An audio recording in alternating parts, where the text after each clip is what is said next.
boomers. Stop trying to make streaming work.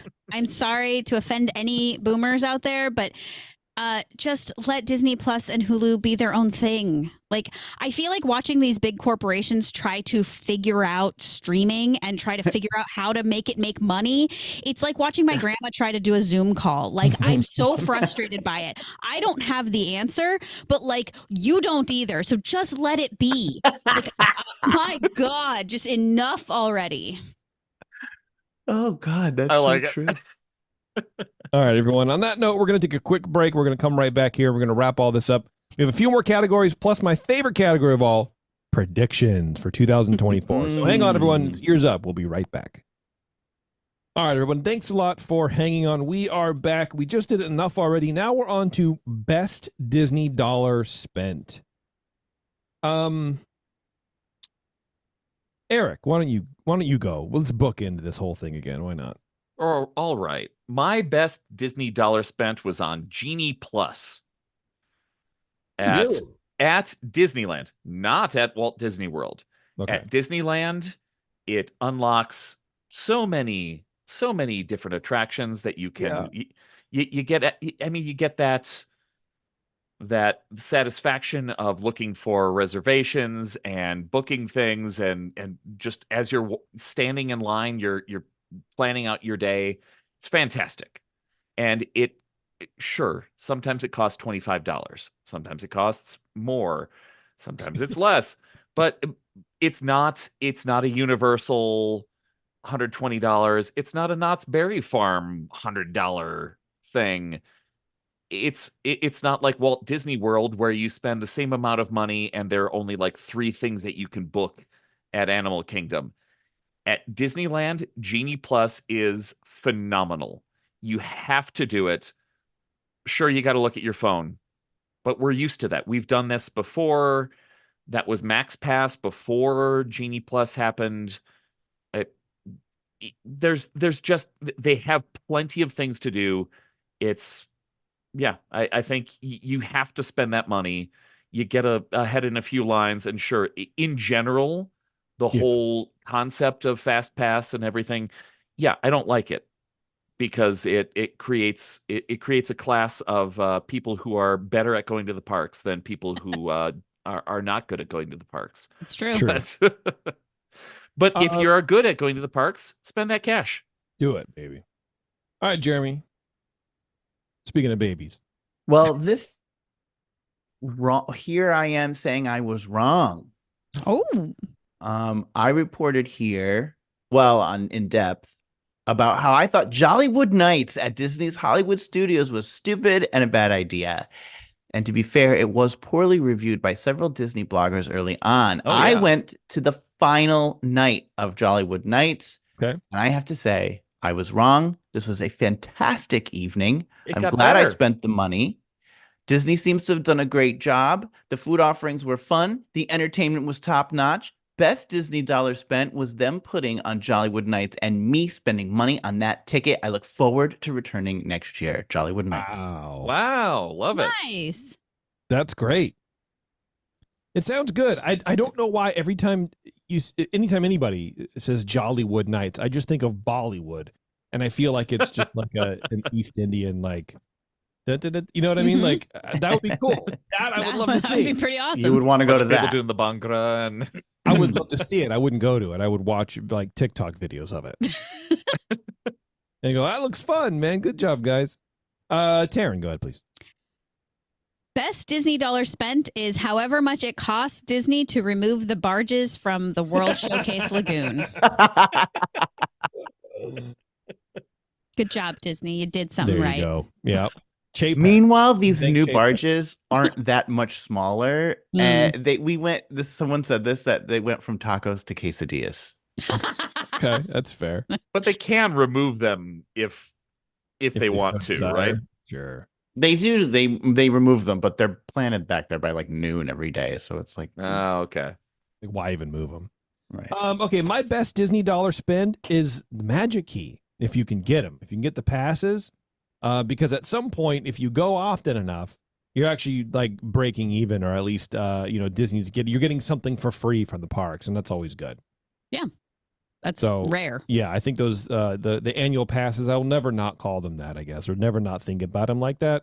Because Magic Key is weird. I don't like it. Yeah, And I don't honestly really know if that encompasses the whole line of products or if it's just one specific thing and then there's another one like the enchant key or what. I don't know. It's a either. lot like the reservation system. I don't know. They've changed it so many times. I couldn't tell you what's going on. I wish they had just kept it at annual pass. Yeah, me too.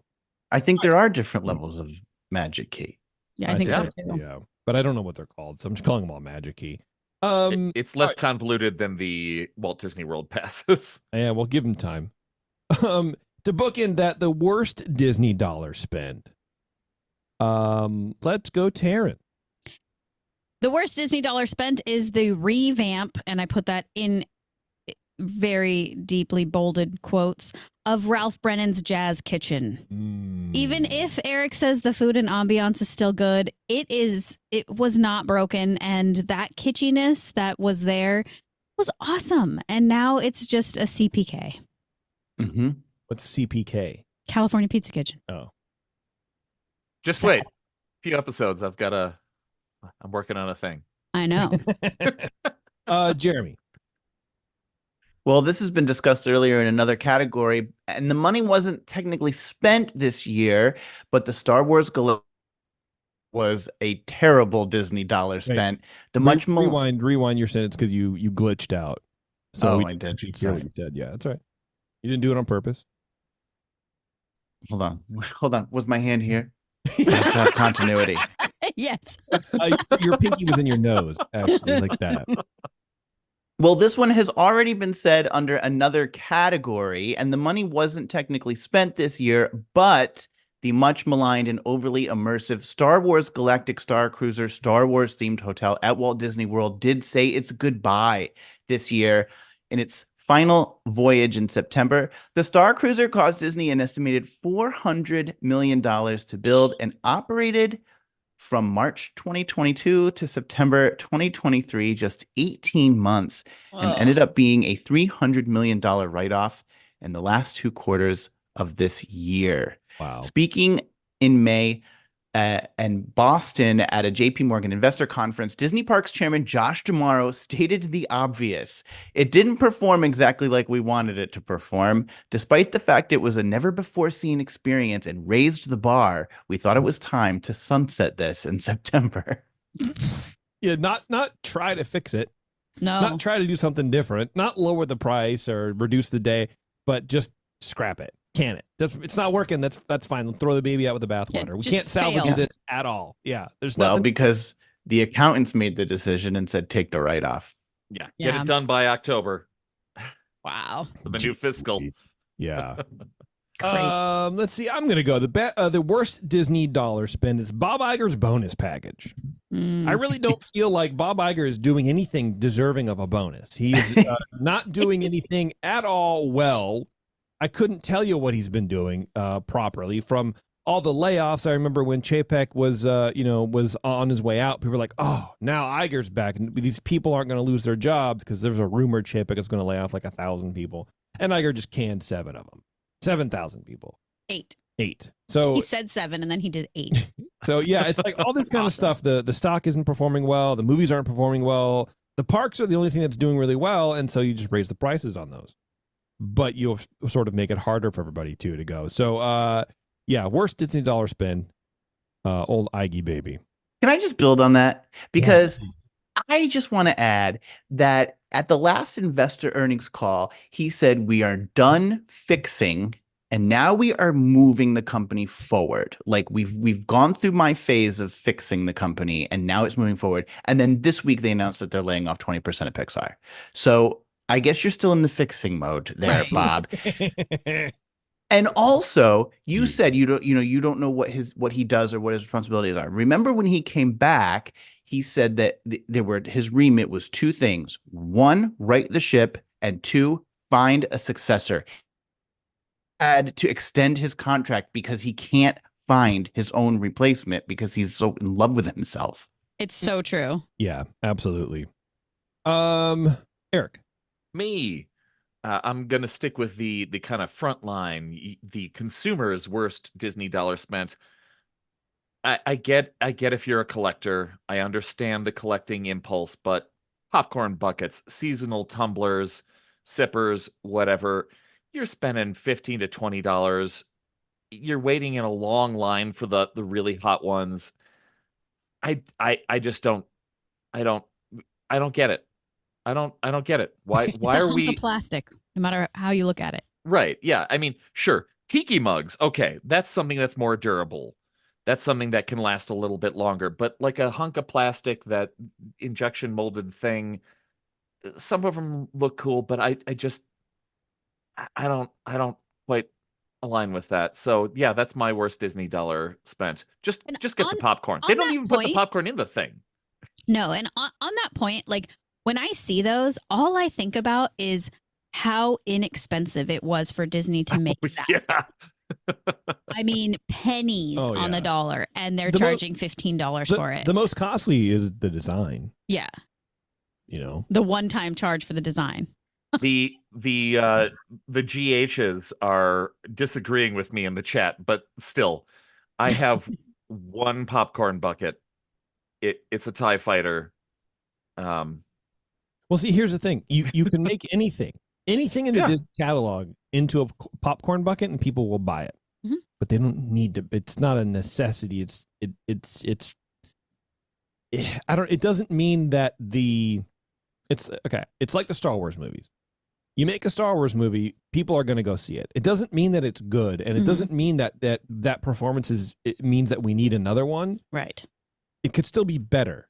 It doesn't mean that these things are good or Yeah. whatever. People are going to buy them. I Yeah. think mostly because people are going to try to resell them. Right. Not because- That's the worst Not part. because they Yeah. want to put it on their shelf and whatever. Yeah, the I think. resale market is what kills it for me in some capacity. And also, I need my shelves for Legos. Right. Yeah. I mean, the real things, right? Jeremy. It's just round it more up. overpriced plastic that is just going to end up in a landfill someday. It makes me so angry when I see people lining up Yeah. for them. Like you get For one, sure. one or two, cool. But if If you're one of it's those like your people that favorite does, thing. yeah, that's weird to me. Well, yeah. Jeremy, did you already go? Yeah, he already Worst went. Disney. Yeah. It's like, am I opening up a How new did you category? not? I don't We can understand. go for the we're Disney we're villains. on Yeah. we're going to a good category. I'm excited. Okay, biggest Disney villain. Jeremy, why don't you go ahead? Okay, I'm going with the biggest Disney villain is Bruce Vaughn, Chief Creative Officer at Disney Imagineering. Ooh.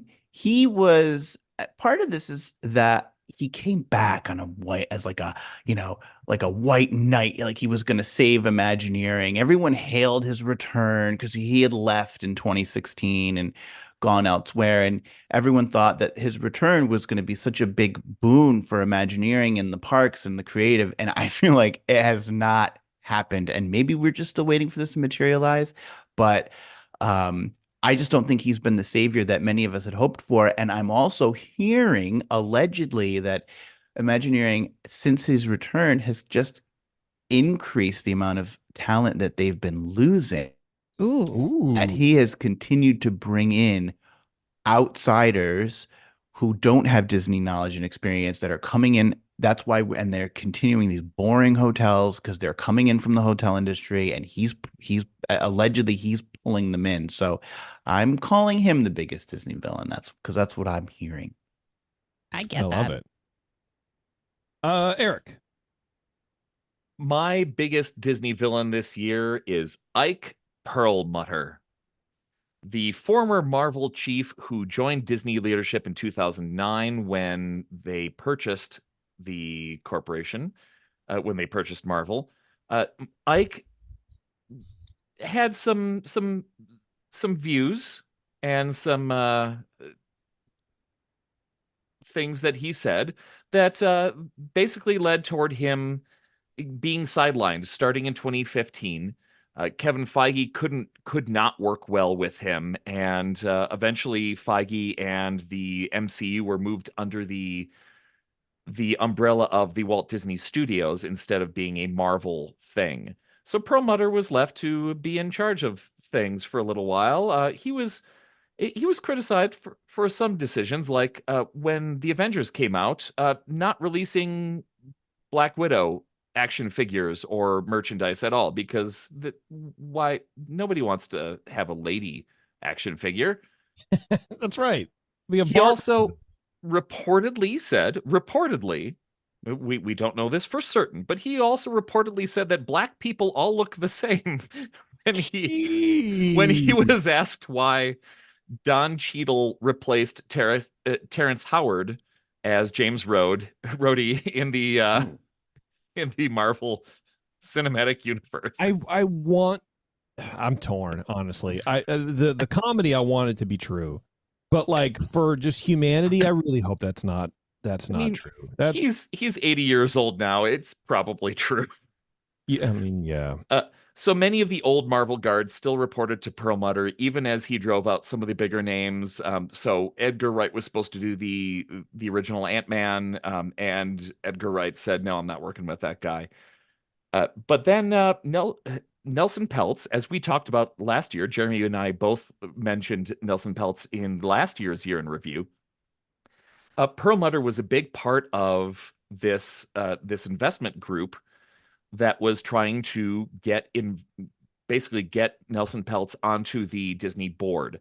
Perlmutter was a big part of that. He owns a large chunk of Disney stock, so he was involved in this. And when Iger came back on board, he promised layoffs, and Peltz and Perlmutter backed off. So some of the things that we talked about last year actually happened, where this group was coming in to say, you need to shake things up. You need to lay people off. Well, Iger did lay a lot of people off, including Perlmutter, because he found out that Perlmutter was one of the major investors in Peltz's march toward getting onto the board. And so Perlmutter was fired, but he's back. And Peltz and Perlmutter and their group, Trion Fund Management, are trying to get back onto the Disney board, and they brought back former Disney CFO Jay Razzulo, who left the company after Tom Staggs was basically named as like the heir apparent of the company, which obviously didn't happen because Iger is still in charge of things many years later. But yeah, so this 80-year-old billionaire just can't wait to get his fingers back into the Disney pie. Yeah. Yeah, and that's what we need. We need an 80-year-old man who says, "But I know how it really should be run. That's no right. more lady action figures." We need him. We need him for president. We need him for the board members. We need more old people. That's right. More old people running things. Yeah, anybody over 75 is automatically zoomed to the top of any list nowadays. Of course. For me, biggest Disney villain. I was like, goes back and forth. I'm like, is it quality cinema? I don't know. Meatball Ron. And it wasn't Meatball Ron. No, for me, I think the biggest Disney villain was the 9,000 women that Disney underpaid in years past. And they had to go to a court case, and the court case was settled late last year. And my opinion, the settling of said court case really just highlights how much the company actually does for its cast members. It makes them work just that extra little bit harder to get what's, rightfully theirs, some would say. So, in my opinion, the biggest Disney villain is these people who sued the company. Okay, I was worried you were going to say the women were the villain. That's what that's what I'm saying. Yeah. Oh, of course. But I'm making a joke about it. Oh, okay. Funny. I did get it. It's funny, guys. But then I was trying. Wait, hold on. I have the perfect. I hate myself. Well, like I'm in my mind, I'm like, oh, he's being ironic. Yeah, I was. That's the joke. I get it now. Yeah. Thank you. All right. Thanks, Taryn. Yeah. I'm so glad you're here. I'll go. Yeah, go ahead. What did I do? What you didn't do is more of the question. Biggest Disney villain. Okay. Chapek got a lot of crap for the things that he said while he was CEO. And I don't know if people see this or not, but Iger is exactly the same, if not worse. Iger speaking out against the actor-writer strike was a low for me this year. Telling them that the very basic things they were asking for, like credit, benefits, fair pay, that they were not being realistic and that the strikes were very disturbing. That, along with the 1,000 additional layoffs to the 7,000 that he had already announced, and the atrocious year at the box office, and the streaming not doing well, and less than stellar park reviews, I'd say that Disney's worst enemy right now is, in fact, their leader. Bobby doesn't know when to call it quits. Iger. Wow. I mean, She ate with that one. I couldn't have said it better. It was succinct. It was great. Thanks. I have something to say. This is my opinion. My name is Taryn. You're such a brat. Thank you. What? I thought my 24 predictions got deleted, but they're No, there. heaven forbid. They're just on a different page. Biggest Disney hero. That was real loud. Hey, coming at you. Who's gonna be? We're taking the thing. What are you saying to me, Taryn?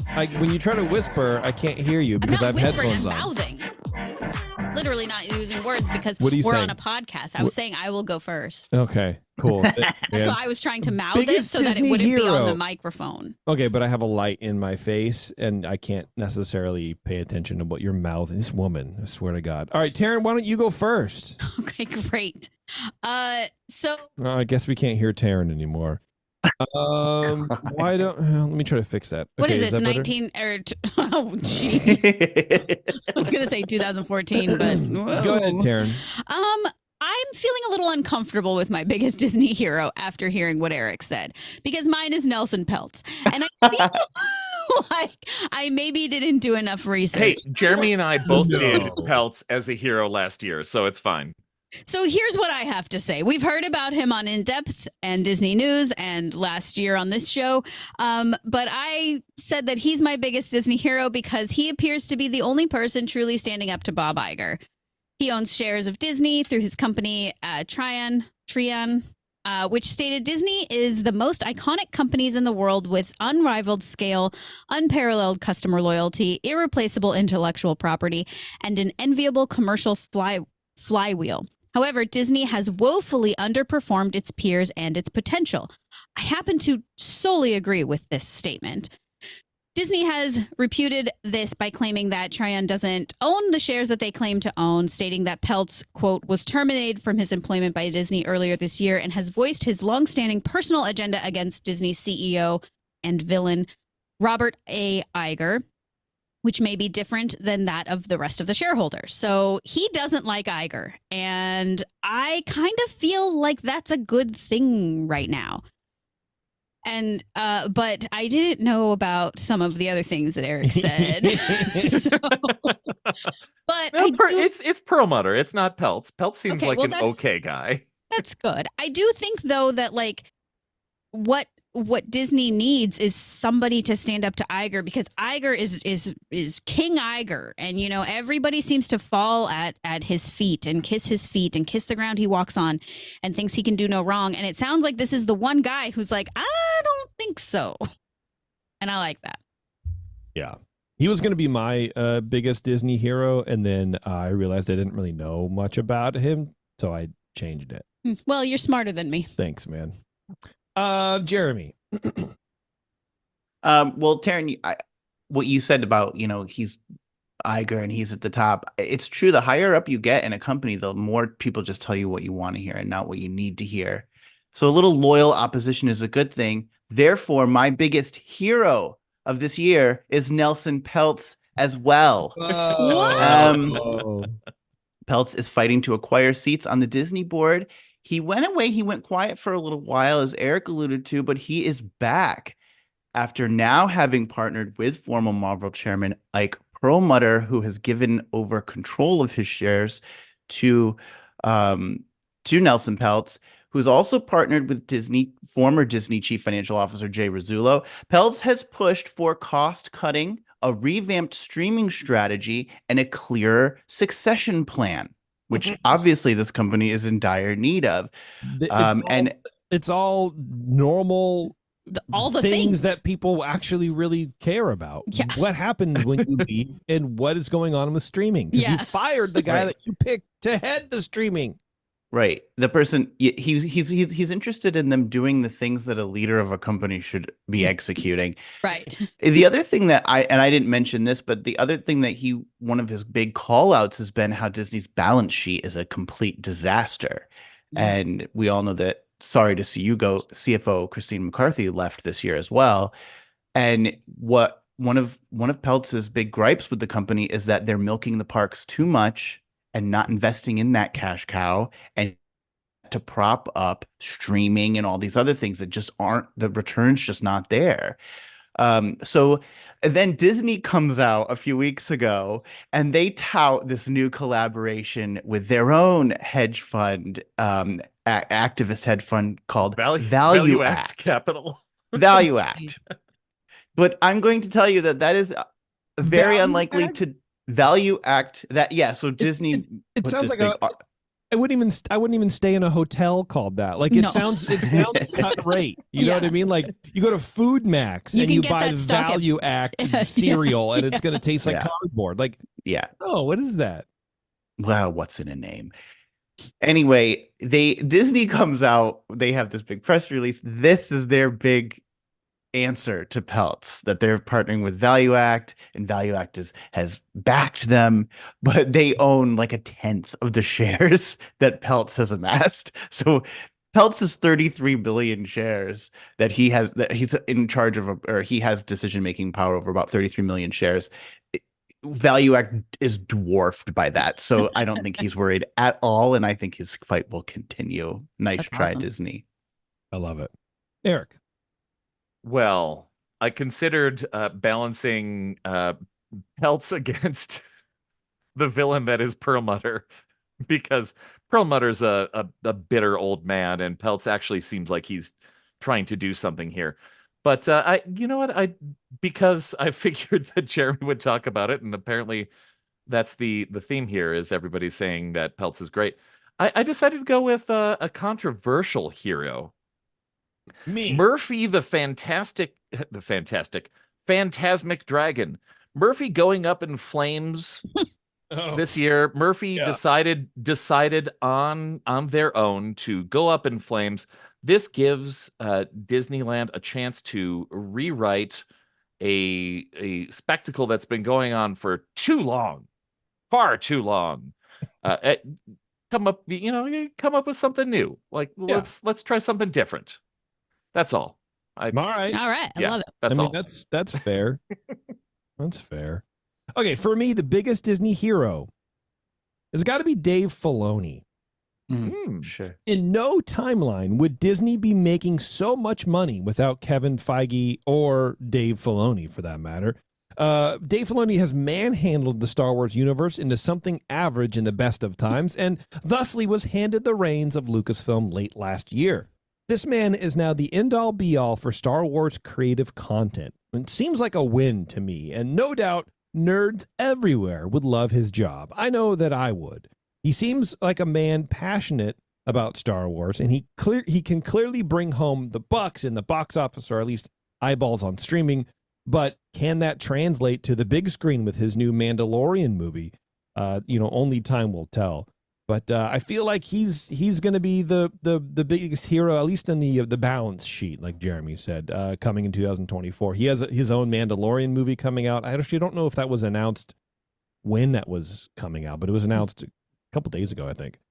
Yeah, we'll see. I don't know, but that's what a great job to land. You know what I mean? You make weird cartoons, and suddenly you're the head creative of Star Wars. Like, God damn, that's falling Good up. for you. Yeah, absolutely. Congrats. All right, before we get to our predictions, I'm going to remind everybody that the 21st Amendment is here making beers for your thirst-quenching delight, or something like that. And right now, it is Hell or High pomegranate season. We've rotated back around, everybody. Pomegranate is on the menu. Their famous Hell or High series, which is a classic American wheat beer, but now flavored with pomegranate juice. That's the new thing, and it's real pomegranate juice. It's not flavoring like a lot of other places do. It's very, very good, very, very delicious, and you can find it. You can go on 21st-amendment.com, or if you're like me and don't know how to spell amendment, you can just Google it, and it'll just make it for you. They have a beer finder, so they distribute to 36 states. Yours is probably on there. And then what else I found out on their website, if you live in California, they will ship you some beers, not everything. But you can go right now, if you're in California, you didn't pick up some of their great Fireside Chat, which is their winter warmer. They have a gift pack, 2 cans of that and like a goblet for $35. Cool. And they'll ship it to you. And then have a couple beers. They have a beer series made in the Bay that rotates all the time. And they'll ship that to you only in California. But still, if you're, Southern California or Northern California, or can't make it out to San Leandro or whatever, you can get it shipped to you, which I think is really great. So check it out. Awesome. Hell or High Pomegranate, and I love on their website they have like what it pairs with, and it's like basically just anything: grilled apple brine pork chops, roast turkey with cranberry gravy, roast winter root cellar vegetables with a honey glaze. Like who doesn't put a honey glaze on their winter root cellar vegetable? No, but check them out. And then you know what you should do is you should go to the company on their website, and there's a picture of Sully and. There's a video of him popping out of the mash tun. He's a really cute man, so I love him very much. He's fantastic. Anyway, 21st Amendment, when you're coming out here into the Bay Area, you can go to their headquarters, their head location at San Leandro, or you can go to their brew pub in San Francisco, which is at 563 2nd Street, which is 2 blocks from Giant Stadium, and have yourself a meal, have yourself a bunch of really great beers, and just enjoy yourself for a change. The Bay Area, we're all about enjoying ourselves out here. So check them out. All right, here we go. Predictions. Oh, yeah. We're going predictions, baby, tonight. Yeah, predictions, baby. It's gonna be too long of a night. I gotta go to bed. I got a headache.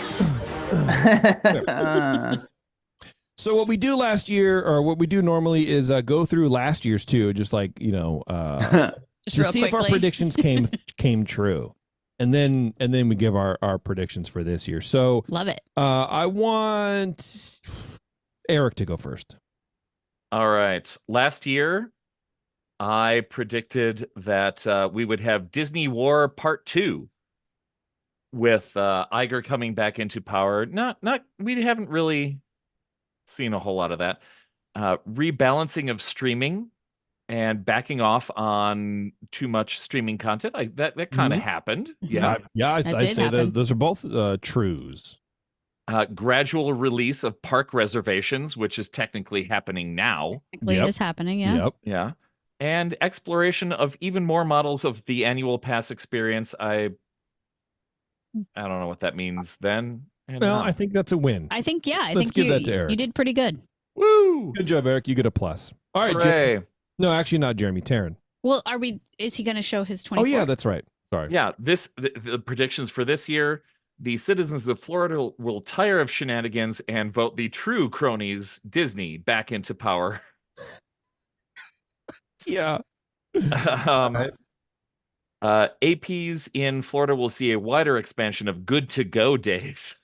Whoa. We're going to reduce some of the confusion and basically just say, just come to the parks, okay, guys? Basically. Okay. Let's see. I predict that we're going to have an actual announcement about what's going to happen with the Toy Story lot in particular, and maybe they will commit to something specific happening in that lot at D23. Their D23 is like I said, they're having this at Angel Stadium. They're doing it bigger this year. They gotta have something real. So Okay. I think it's gonna be real this time. Tiana's Bayou Adventure will open, and there will be lots of people complaining about things, certain types of people, perhaps. Okay. That's kind of a given. Yeah. And when Tiana's Bayou Adventure opens in Critter Country, there will be animatronics that will stream across and annex Pooh Corner. They'll have hand-carved weaponry as they attack the attraction and then take over the train station next. Oh no, They might have to take the train over to Toontown. They're going to annex Toontown next. Is it a scary story instead? Yeah, wait, is it bleed what's through? happening Yeah, right now? yeah. Also, yeah. Sorry. That Thank you, Eric. maybe I'll save that. Also, they're going to bring back the blueberry churros. Ooh, I think that sounds gross. yeah. Well, first of all, it sounds Gross. Brandy, can you please come and get Eric? He's late for his medication, his bed, and he needs to go to bed, please. Thank you. Is that it, Eric? That was it. Yeah. All right, Taryn, go ahead. My 2023 predictions were that I think that Disney is going to win the Reedy Creek district battle. Hasn't happened yet. Okay. I think Lightning Lane and Genie Plus will be restructured to be under a single roof, either paying for FastPass separately or will all be built into one higher cost. False. And last, Jason, Alice, and I will go to Disneyland. False. Wow. In your defense, we tried. We tried. We just literally couldn't afford it. Yeah. Yeah. 2024 predictions. I think we're going to start seeing more of Josh de Tight Pants because he's young, he's energetic, and he has a better rapport with the Disney audience. I think we're going to see Iger stay out of the spotlight a little bit more for PR purposes, and tomorrow we'll start getting groomed for the CEO gig potentially. So you're saying Disney is groomer? Got Yes. it. Okay. Number two, I am going to be totally honest, and I think 2024 is going to be a very bland year for Disney. I don't think they're going to make any really big moves in the parks, streaming, acquisitions, anything. I think they're going to have a restful year and try and figure out what direction the company really needs to go in. Kind of like a timeout year. Catch a bubble, Disney. Exciting. Yeah. And finally, Jason, Alice, and I will finally go to Disneyland, but like for real this time. Maybe. We'll see. If I can get a job, we'll go, man. Okay, let's see. Jeremy. Last year, my prediction was that the People Mover, we would get an announcement that would be coming back to Yes! Disneyland, Oh my God, that's right. and I was Darn wrong. it. Didn't we double down? So now you owe me $200. No, there was no double down. No, you sure? Okay. All right. Can there be? Can there? I wish that came Retroactively? true. I know, but it's I never gonna. really thought it was going to too. I But know. then I saw that when I was writing this up. I looked back. I was like, oh my God. You were Didn't pretty s- certain, yeah. Didn't you say like you had some inside information, or weren't you like? Didn't you say something like that? Like a bird told you. I thought that WWNT made a compelling case. Yeah. So they steered you wrong. That mental case They over did there. steer Damn me it, wrong. Tom Man. Corliss. Weird. Got me. Well, you know, I they're really, right, I bought into it. they're right more than they're wrong. You know, a famous man once told me that. And then my prediction for this year is I Yeah. predict that this is a prediction for the future. I don't know that this is necessarily going to happen in 2024, but I think by Okay. the end of 2025, that's a hard stop. I'll go as far as that. Okay. Okay. Luminous, the Symphony of Us will be gone or will have undergone a major reworking because that was the whole problem with Harmonious was that it had no retention. People were leaving the park and ignoring the show. No one wanted to stay for it. And this show is worse than Harmonious Oh no. on so many levels. And I so think the you reason should- that they gave us this new show was to fix that problem, and it's going to make it worse. So it's not going to last. I think you should It's a be financial bold decision. and say end of 2024. I say be aggressive with it. But they're not going to let it last for 13 months. It just debuted in December. Do you think that they will bring aggressive. back the one that you like? What is it? Illuminations. Illuminations. Reflections of Us. Do you think they'll bring that back? It was clearly a bigger draw than any of these. From someone that I listened to who has knowledge of the Imagineers that worked on this, Bomb Doorless said no, not him, quote unquote, the ghost of Illuminations looms large over these projects, I bet. and they can't of course. they can't figure it out. So Yeah. either they're going to have to find something that can top it, but that ghost isn't going away. And also financially, they will get rid of this if it doesn't keep people in the park, because they're not going to throw fireworks into the air for nobody. Well, that's true. Yeah. All right. My predictions last year, we're going to see more Star Wars and more Marvel stuff, but in ways we never thought possible. Iger loves his IP and will be looking for any way to Iger up the parks and retail arms of the company. I think we'll hear more of these movies and shows being announced as being in development, which, doesn't take a great leap of logic, but, whatever. And last year we had 3 entire Star Wars movies announced in 2023, plus I think a series or whatever. So, sure, that's a win. I don't know, whatever. Who cares? I knew that there was going to be an influx of Star Wars crap. Okay. And that's basically all I meant to say. This was the stupidest thing I could ever thought of. The prices for Lightning Lane tickets will plateau, no longer hitting $25 at times per ticket. And then I wrote, this was a prime example of what happens when I try to be too positive. I am truly sorry. So there you go. My predictions for next year are, a little bit calmer. Another ride in a Disney park somewhere will fall ill with IP sickness. Iger can't resist getting his gilded hands all over these parks, and I think this year we will see him announce one ride somewhere, probably Disney World, would be getting a retheme to an existing bit of IP. I mean, I feel like that's pretty safe. I don't know. It's like one a year goes down, right? I could see. The second one, politics is just going to get weirder in this country, at least for the next couple of years. And I think Disney will kill the Hall of Presidents in Disney World and replace it with what I don't know. But that's my prediction for this year. That is going to go away this year.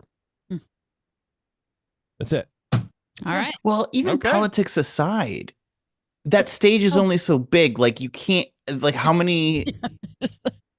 You just can't keep cramming them in there. So eventually they're going to have to say, like, they were going to have to come up with something else. Well, I mean, not to mention, sorry. You know what they need to do is everybody who they launched into space recently, get rid of. Like, Washington's DNA is now floating around in space somewhere. Get rid of them. Wait, what? Yeah, you haven't heard this? No. Dude, that like lunar lander or whatever. There's some private company, I forget the name, Persimmons or whatever the hell it's called. And they launched a lunar lander that had the DNA of like 300 people on it, from like George Washington to JFK to Gene Roddenberry. And then from the lander, I believe they was going to launch a capsule to rotate around the sun, like until the sun, friggin' explodes, right? It. Like the sun will eat that. Well, like, there's this gravitational pull, right? Okay. So it's just going to stay there until the sun goes out.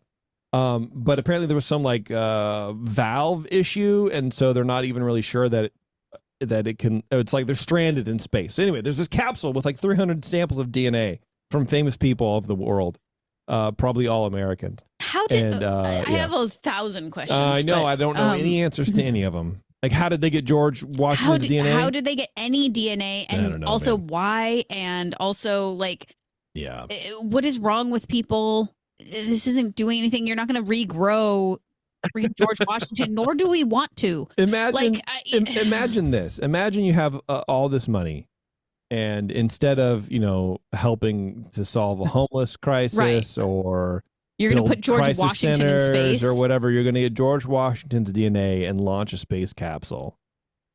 That would be cool. That'd be cooler. Anyway, that's it. We're done. I was going to do news, but I didn't realize the show was going to be almost 2 hours long. So we're done. We're out of here. Guys, thank you very much. I really appreciate the hard work you did. Here, hold on a second. Yeah, can we get the music one more time? Oh, you want this music? Of course. You know what's funny? We got to end the show. It's called One More Time. Nice. Yeah. That was the 2023 year in review.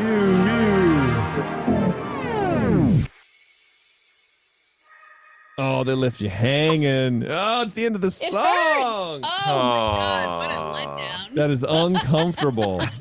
Let's rewind it, though. Thank you, everybody. 2023 year in review brought to you by our friends at the 21st Amendment, where every can of beer feels like this song. Yeah. Love it. Yeah, I don't know. All right, we are going to get out of here, everybody. Thank you very much. We are, we had one show last month, so we're back on our BS this year. From moving forward, we just had our planning meetings. So we've got a lot of cool shows planned for you this year. I'm really excited about all of them. We have a couple new items of merchandise in our Etsy store. You can go check that out. It's a really cool Bob Chapek shirt. If you're into the Misfits and Bob Chapek, ironically or not, I don't really care. Go check out the shirt. I'm really excited about it. I haven't even ordered one yet. I got to order one. I'm really excited about it. Maybe I'll order the Zippy. I don't know. I've made it into a mug too. If you like mugs, if you're a mug person. Anyway, I appreciate you guys' support. And until next time, we'll see you later.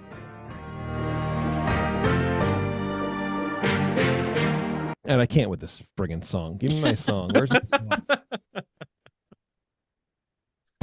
There we go. All right. Oh, there we go. All right, bye guys.